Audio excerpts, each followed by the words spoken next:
이 밤에도 하나님의 은혜를 삼아보자 나오신 여러분들에게 하나님의 놀라운 은혜와 우리가 바라는 모든 소원들이, 소망들이 하나님의 뜻 안에서 다 이루어지기를 주님의 이름으로 간절히 축원합니다. 우리가 계속해서 지난 시간에 계속 살펴보고 있는데 민수기 25장에서 이스라엘 백성들이 하나님만을 섬기며 하나님만을 사랑해야 될 그 이스라엘 백성들이 그 모함 여인들과 미디안 여인들을 너무나 사랑한 나머지 그들에게 마음을 뺏겨 자신들의 모든 것을 그들에게 내어줌을 지난 시간에 볼 수 있습니다. 하나님은 오직 너희는 나만을 섬기라 라고 말씀하셨는데 그들은 모함 여인과 미디안 여인들을 사랑한 나머지 그들에게 그들의 말을 따라서 그들이 사랑하라고 그들이 섬기라는 그 신을 섬겼어서 결국은 연병으로 인하여 2만 4천 명이 죽게 되는 하나님의 심판을 받게 되었다라는 것이죠. 그리고 오늘 본문으로 이어지는 것입니다. 1절과 2절 말씀에 보니까 하나님은 모세와 제사장 아론의 아들 엘르앗살에게 이스라엘의 인구수를 조사할 것을 명령하셨습니다. 하나님은 두 차례 이스라엘을 계수할 것을 명령하셨습니다. 첫 번째 계수된 명령은 민수기 1장에서 출애굽 1세들이 이렇게 인구수를 조사하도록 명령하셨고, 그리고 두 번째는 오늘 본문인 민수기 25장에서 출애굽 1세들이 죽고 난 이후에 출애굽 2세대들을 계수하라고 명령하셨습니다. 그런데 놀라운 것은 민수기 1장에서 했던 인구 조사와 오늘 본문에서 조사한 인구 조사가 다소 차이가 있다는 것을 볼 수 있습니다. 먼저요, 민수기 1장 46절에 보면 계수된 자의 총계는 60만 3,550명이었습니다.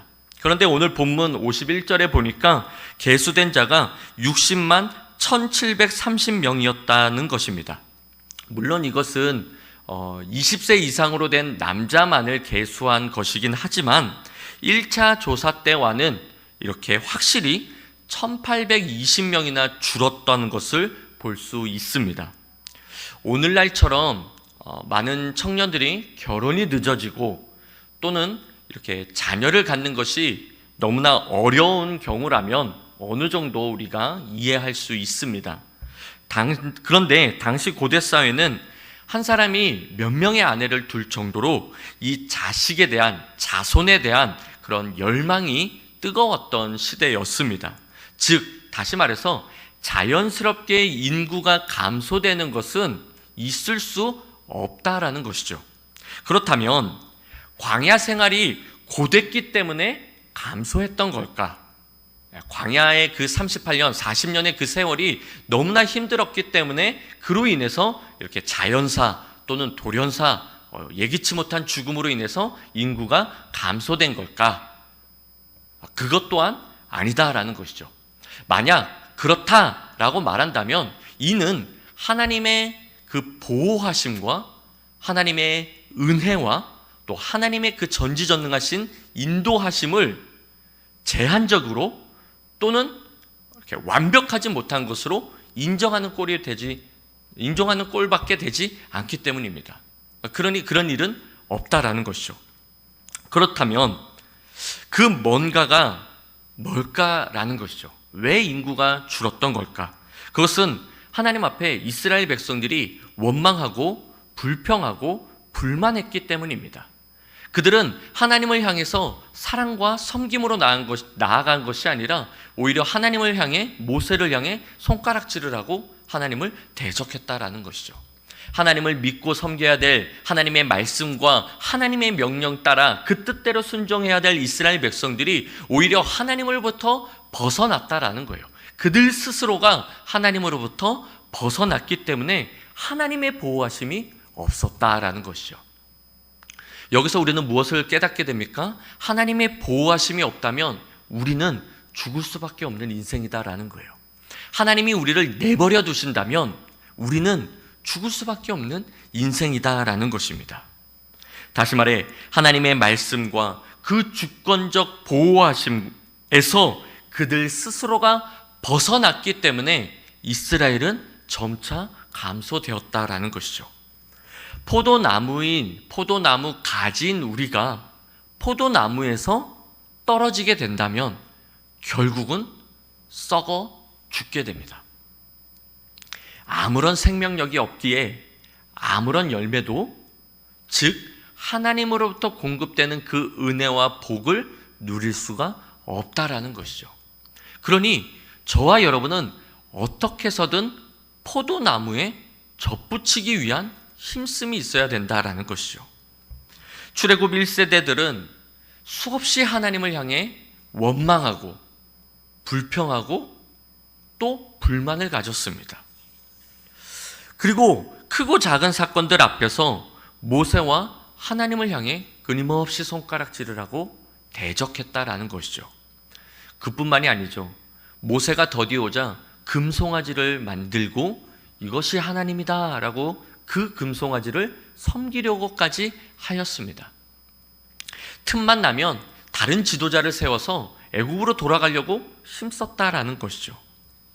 하나님의 말씀에 끊임없이 불순종하고 목이 곧은 백성이 바로 출애굽 1세대들이었다라는 거예요.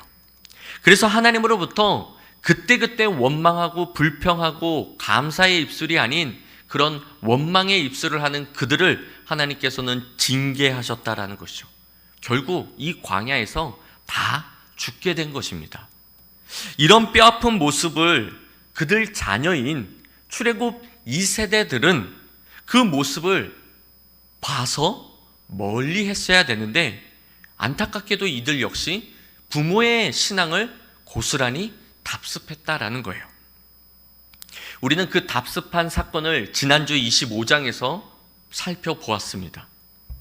그런데 그럼에도 불구하고 인구수가 늘어난 지파도 있었다라는 거예요. 하나님의 징계 속에서도 하나님의 보호하심을 받은 지파가 분명 있었다라는 것입니다. 도표를 보시게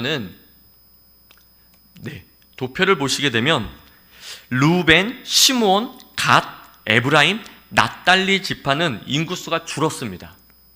그런데 반면에 유다, 이사갈, 수불론, 므낫세, 베냐민, 단, 아셀 지파는 그 수가 늘었다라는 거예요. 물론 여기에는 계수되지 않았지만 레위 지파도 늘었습니다.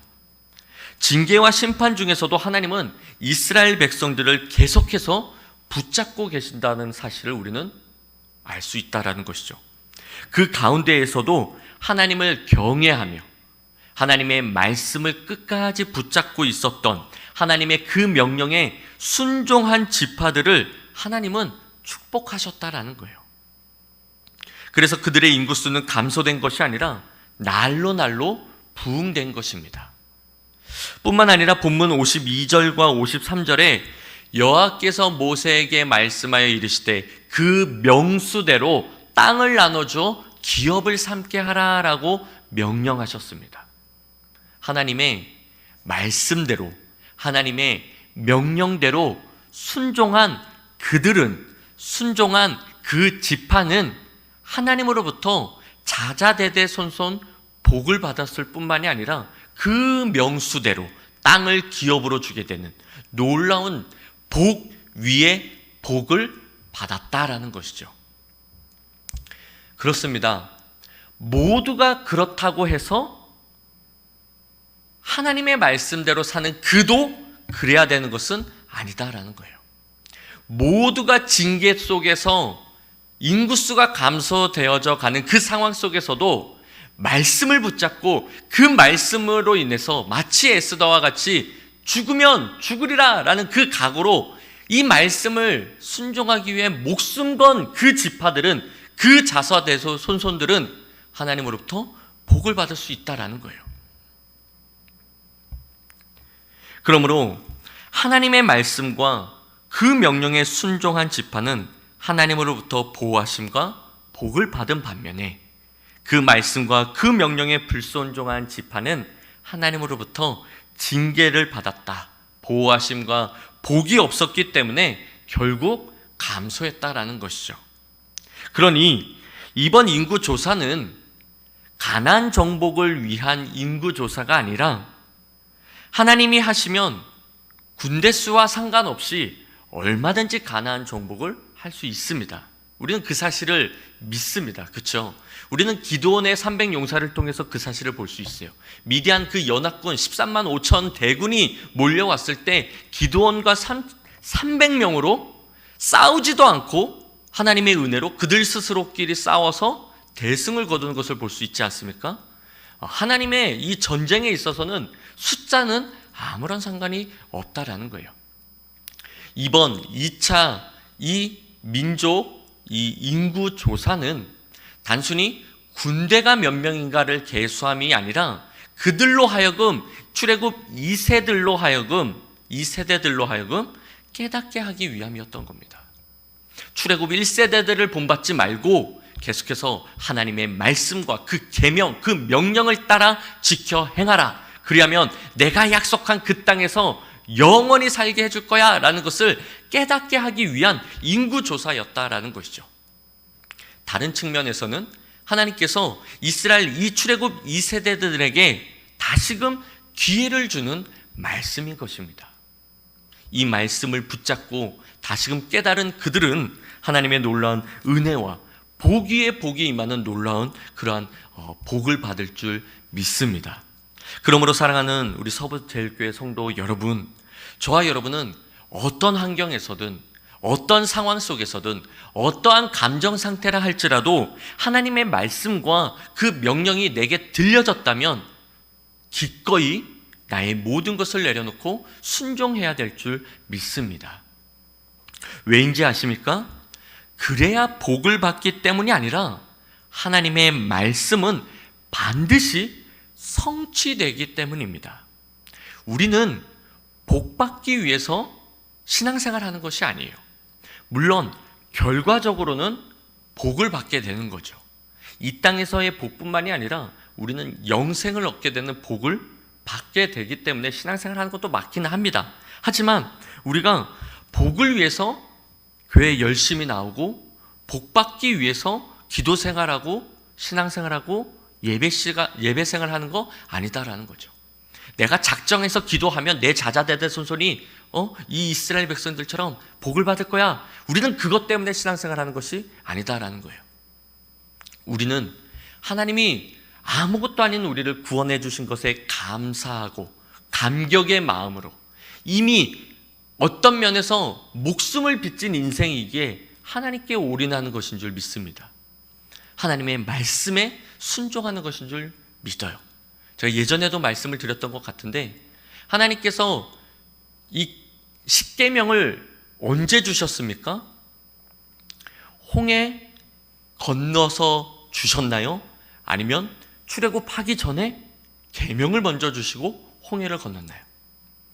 홍해를 건너고 계명이 주어졌다라는 것이죠.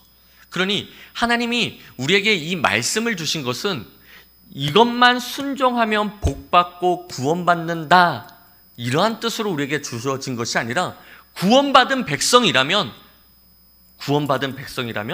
당연히 이 말씀대로 살아야 된다라는 뜻으로 주셨다라는 거예요. 우리가 하나님의 말씀대로 순종하는 것은 복받기 위함이 아닙니다. 우리는 이미 복받은 존재인 줄 믿습니다. 저와 여러분은 예수 그리스도의 그 십자가의 그 은혜와 그 사랑으로 이미 영생을 얻은 구원받은 백성인 줄 믿습니다. 엄청난 복을 이미 받았어요. 우리는 복을 받았기 때문에 그 하나님 앞에 감사와 감격과 경외의 마음으로 하나님이 우리에게 주신 이 말씀에 순종하는 것인 줄 믿습니다. 우리가 왜 하나님의 말씀에 순종해야 됩니까? 하나님의 말씀은 1.1획도 땅에 떨어지지 아니하고 그대로 성취되기 때문에 우리는 그 말씀을 붙잡고 살아가야 되는 것이다 라는 것이죠. 본문 64절과 65절 말씀 우리 다 함께 읽겠습니다. 모세와 제사장 아론이 시내 광야에서 계수한 이스라엘 자손은 한 사람도 들지 못하였으니 이는 여호와께서 그들에게 대하여 말씀하시기를 그들이 반드시 광야에서 죽으리라 하셨음이라. 이러므로 여분네 아들 갈렙과 눈의 아들 여호수아 외에는 한 사람도 남지 아니하였더라. 즉 민수기 1장의 시내 광야에서 계수한 이스라엘 백성들은 이 민수기 2차 이 인구조사에는 한 사람도 들지 않았대요. 그 이유를 하나님께서 그들에게 대하여 그들이 반드시 이 광야에서 죽을 거야 라고 말씀하셨기 때문이다라는 겁니다. 그렇게 기록하고 있어요. 다시 말해 하나님의 말씀대로 성취되었다는 것을 지금 이 본문이 증거하고 있다라는 거예요. 약 38년 전 하나님은 가데스 바냐에서 이스라엘 백성들이 하나님을 반역하였을 때 12명의 정탐꾼을 보내고 10명이 부정적인 말을 해서 온 이스라엘 백성들이 10명의 말을 듣고 하나님을 대적했던 반역했던 그 사건입니다.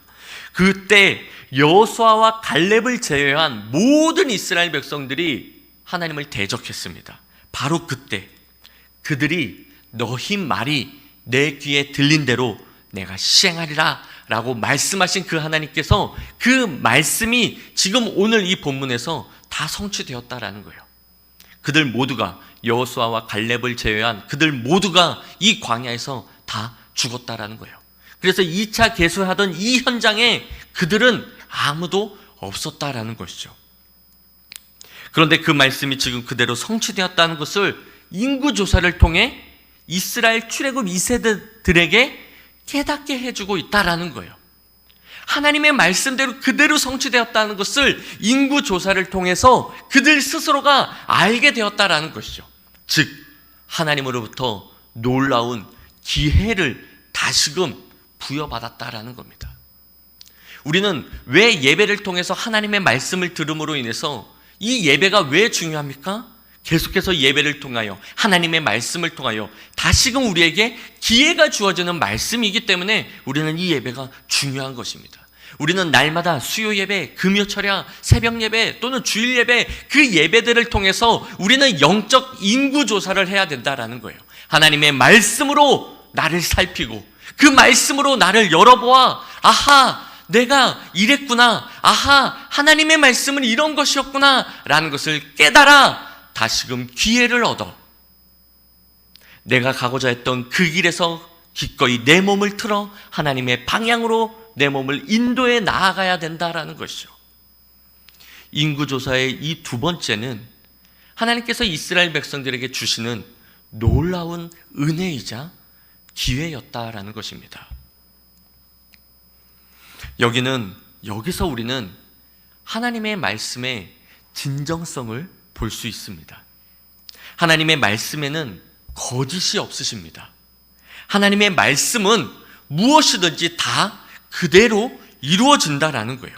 다 진실하십니다.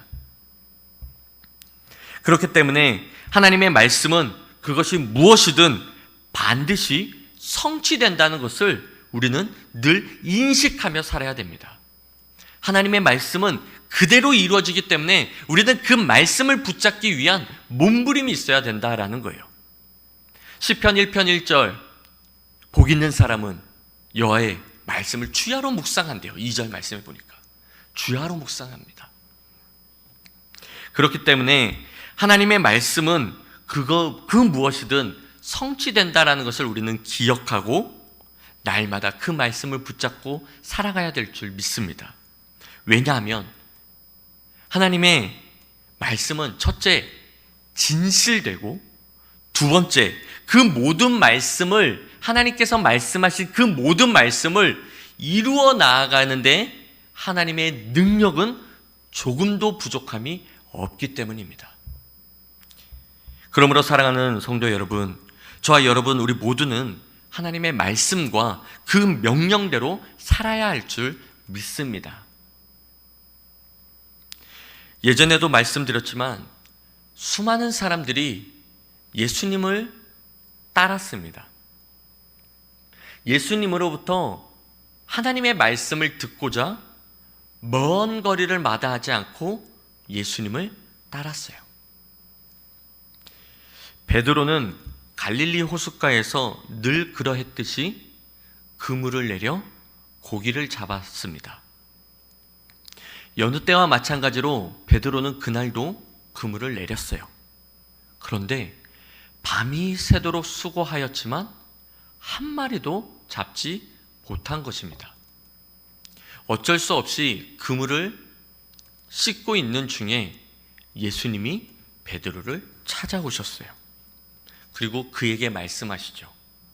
깊은 곳에 가서 그물을 내려라. 결국 베드로는 순종하여 깊은 곳에 가서 그물을 내렸습니다. 많은 물고기를 잡았어요. 그물이 찢어질 정도로. 어찌할 수 없어 동업하고 있는 친구들을 부릅니다.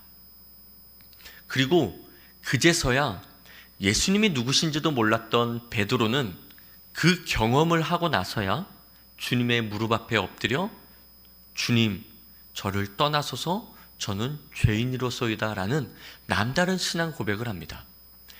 이에 예수님께서 그에게 이제는 네가 고기를 낚는 어부가 아니라 사람을 낚는 어부로 너를 삼을 거야. 남다른 명령을 하셔요. 남다른 제자로 베드로를 부르셨다라는 것이죠. 그런데 그곳엔 베드로뿐만이 아니라 수많은 사람들이 있었다라는 거예요. 이미도 먼 곳에서 예수님을 사모하고 예수님의 말씀을 듣고자 예수님을 그 열심으로 그렇게 따라다녔던 수많은 사람들이 이 현장에도 있었다라는 겁니다. 그런데 예수님은 그 사모함이 넘치는 그들 중에서 제자를 뽑으신 것이 아니라 아무런 상관도 없었던 예수님의 예자도 몰랐던 그 베드로에게 찾아가셔서 그 베드로를 제자로 부르셨다라는 거예요. 이유는 딱 한 가지입니다. 베드로는 주님의 말씀에 거부하지 않고 그대로 순종했다라는 거예요. 다시 말해 100% 순종했다라는 겁니다. 자신의 상황도 있었습니다. 이미 그물을 씻었거든요. 자신의 환경도 있었어요. 이미 밤새도록 그물을 내려 피곤한 몸이었거든요. 그럼에도 불구하고 자신의 상황, 자신의 환경, 자신의 감정, 자신의 이 짜증스러움, 그래도 내가 잔뼈가 굵은 이곳에서 내놓으라 하는 세 손가락 안에 드는 내가 어분데 한낱 목수에 불과한 젊은 청년의 말을 들어야 되나? 그 자존심까지도 다 버리고 예수님의 말씀과 그 명령에 기꺼이 순종했다라는 거예요. 예수님은 알고 있었습니다. 그래서 베드로를 찾아가신 거예요. 모두가 예수님을 찾아왔을 때 그들 중에서 뽑은 것이 아니라 예수님은 그를 찾아가셔서 그를 제자 삼으셨다라는 거죠. 베드로의 뭐를 보고? 말씀에 순종하는 그 모습을 보고. 예수님은 이미도 다 알고 계셨던 겁니다. 우리 주님이 정말 원하시는 것이 무엇일까요? 사모함으로 온 열정을 다하여 목숨 걸고 하나님의 말씀을 듣고자 모여 있는 걸까요? 아니죠. 이 예배의 자리에 하나님의 말씀을 사모하여 나오신 것, 이것으로 주님이 만족하실까요? 아니다라는 겁니다. 아무 생각 없이 그 자리에 있다 할지라도 하나님의 말씀이 선포됐을 때, 예수 그리스도의 그 명령이 떨어졌을 때 기꺼이 깊은 곳에 가서 그물을 내리는 바로 그러한 그 모습을 주님은 바라고 계신다라는 거예요. 예배 드리는 이 현장이 중요한 것이 아닙니다. 이 예배 드리는 이 현장 이후가 더 중요하다라는 거예요. 우리는 사모하는 마음으로 하나님의 말씀을 듣고자 이 자리에 나왔습니다. 그렇다면 이제부터 어떠한 각오로, 어떠한 자세로 우리는 저 세상의 어두컴컴한 그 세상의 깊은 곳으로 나아가야 될까요? 하나님의 말씀에 순종함으로 나아가야 될 줄 믿습니다. 많은 이들이 여러 가지 핑계로 하나님의 말씀을 들으려고 하지 않아요. 바쁘답니다. 몸이 피곤하대요.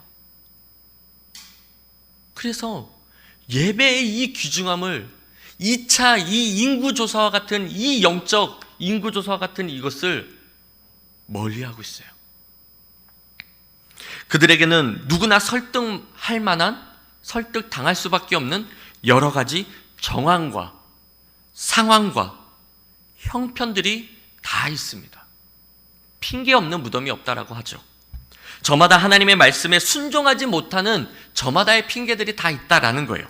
그래서 하나님의 말씀이 들려졌을 때 깊은 곳에 가서 그물을 내릴 수 없는 거예요. 우린 그들을 인간적으로 생각했을 땐 충분히 공감하고 이해할 수 있습니다. 그러나 기억해야 할 것은 그들에게는 결코 하나님의 은혜와 복 또한 없다라는 거예요.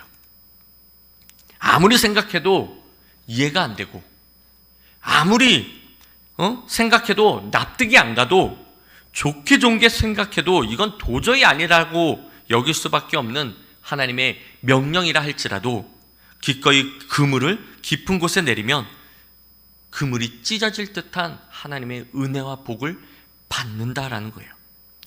빙 항아리에 물을 가득 채워 연회장에게 떠다 줘라 라는 이 말씀에 순종할 때에 포도주로 바뀌는 놀라운 하나님의 은혜가 있다라는 겁니다. 저 요단강에서 몸을 7번 씻으라 라는 그 명령에 기꺼이 순종했을 때 몸이 어린아이와 같이 깨끗해지는 하나님의 은혜와 복을 누릴 수 있다라는 겁니다. 그러므로 사랑하는 우리 서부제일교회 성도 여러분, 하나님의 능력은 들음에서 나오는 것이 아니라 순종할 때, 따를 때 나오는 것인 줄 믿습니다. 그러므로 하나님의 말씀이라면 반드시 순종해야 합니다. 하나님의 말씀은 괜찮으면 하고 괜찮지 않으면 걸러도 되는 그런 선택사항이 아니라 반드시 해야 하는 필수사항이다라는 것이죠.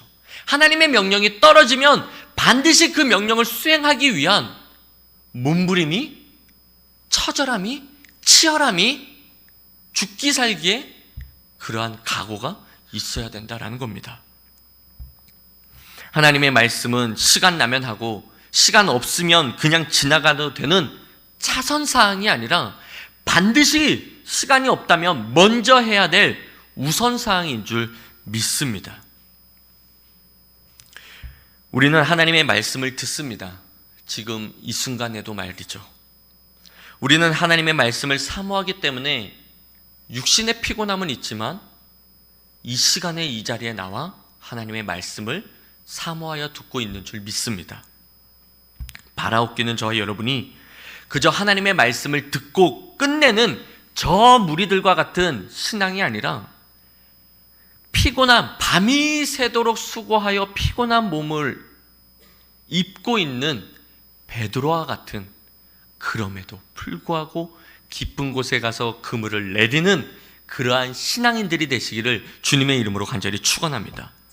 우린 그저 복받기 위하여 하나님의 말씀에 순종하는 것이 아닙니다. 우리는 그저 이 땅에서, 이 현세에서 잘 먹고 잘 살기 위해서 신앙생활 열심히 하고 예배생활 열심히 하고 기도생활하고 그런 것들 아니다라는 것이죠.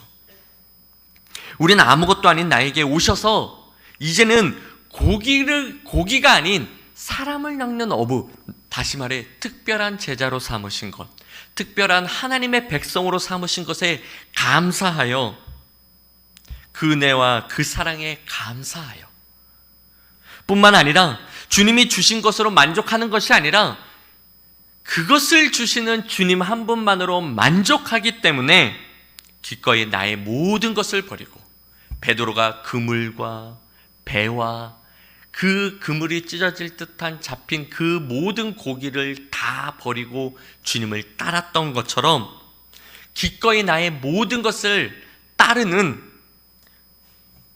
우리의 신앙인 줄 믿습니다. 그런 이들에게 우리 주님은 약속하셨습니다. 마지막으로 마가복음 10장 29절과 30절 말씀만 다 함께 읽고 마치겠습니다. 읽겠습니다.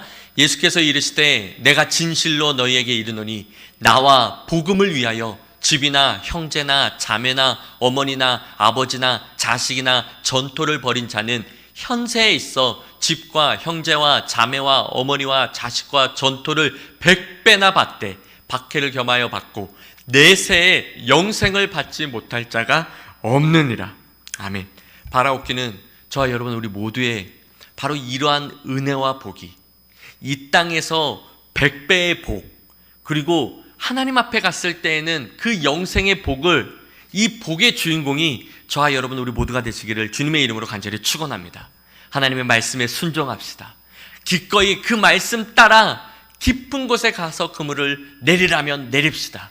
하나님의 놀라운 은혜와 복이 우리 당대뿐만이 아니라 정말 자자, 대대, 손손 영원히 하나님의 은혜와 복이 넘쳐날 줄 믿습니다.